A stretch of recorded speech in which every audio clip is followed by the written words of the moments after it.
so pleased to be here. Before I get started, I have 3 disclaimers.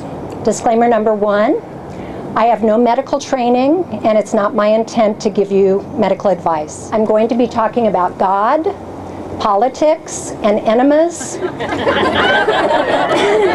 And if any of those subjects offend you, I apologize in advance. I used to believe that if I ate well, if I maintained a healthy weight, if I exercised, if I always tipped the waiter at my favorite restaurant 20%, not 15, and if I never tried to sneak 13 items into the checkout lane that was labeled 10 items or fewer, I would somehow be spared from the world's greatest, most chronic diseases.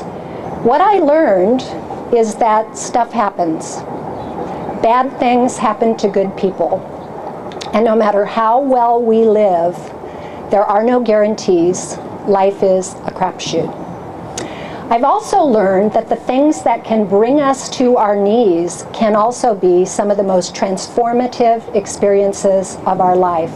I wouldn't have chosen cancer, but cancer has been an incredible teacher for me.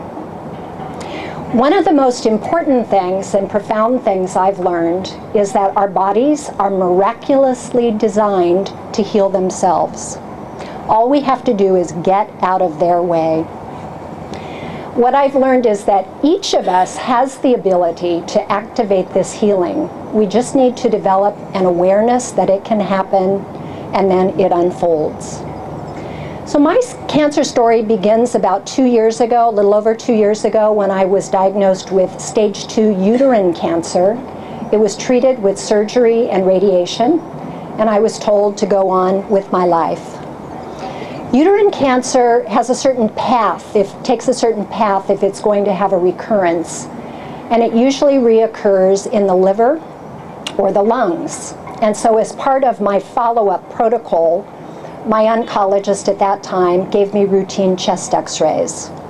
Just 16 months after I thought I was finished with cancer, a chest x-ray followed by a CT scan, followed by a needle biopsy, revealed that the cancer had recurred in my lungs, 2 large tumors and innumerable tiny tumors in both lungs, and that this was stage 4 cancer, and there is no stage 5.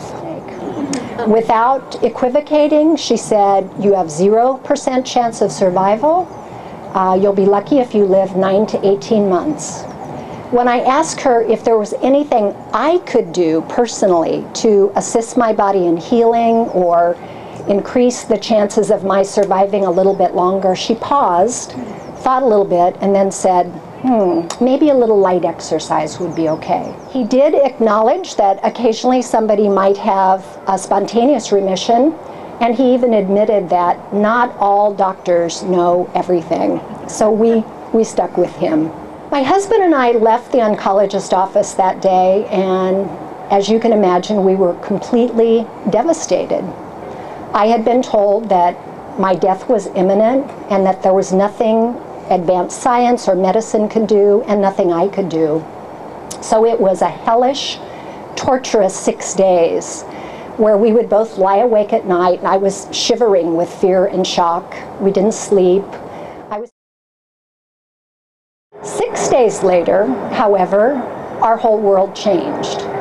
We live near the Hillcrest Farmers Market. We took a walk there. And when we were done with our shopping, we made what would turn out to be a momentous decision. We decided to get to our car by going left instead of right.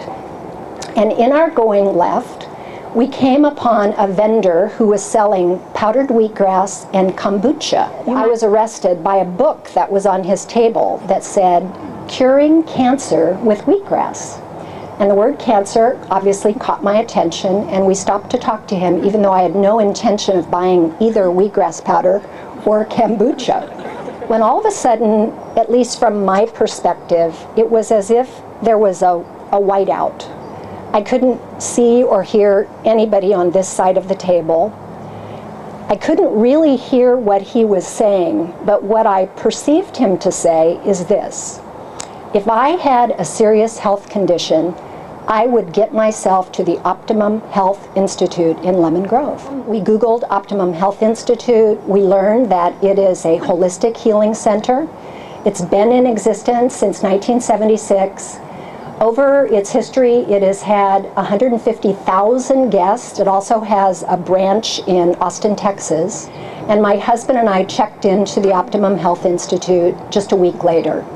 He stayed with me for the first week, which was great, so he could understand the program. All the courses take 3 weeks to complete, so I stayed the full 3 weeks. And their philosophy is that if you have a condition in your body, a disease of any kind, it cannot be fully cured or healed unless you address the mind and the spirit and your emotions as well.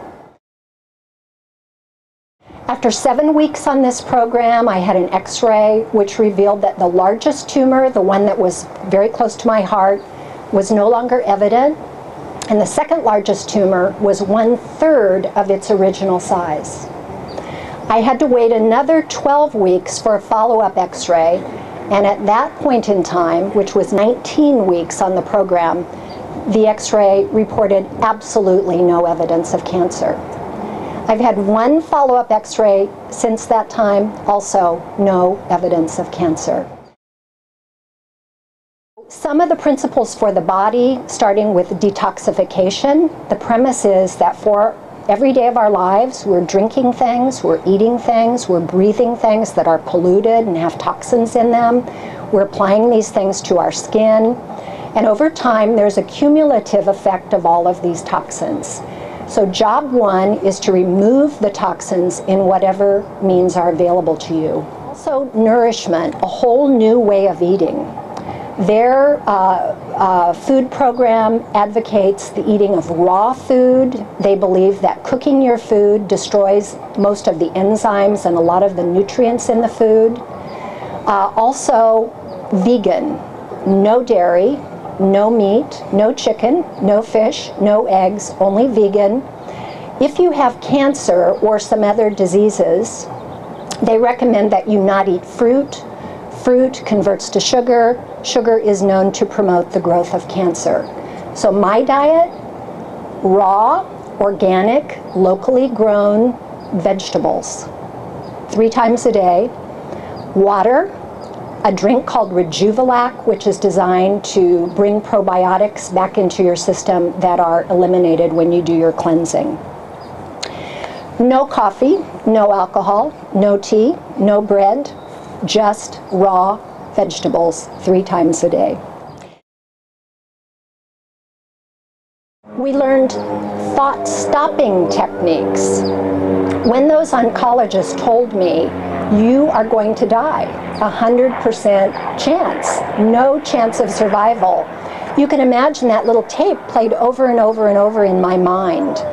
And there's some research that's been done that helps us to understand that our mind, our subconscious in particular, is sort of like the CEO of our body.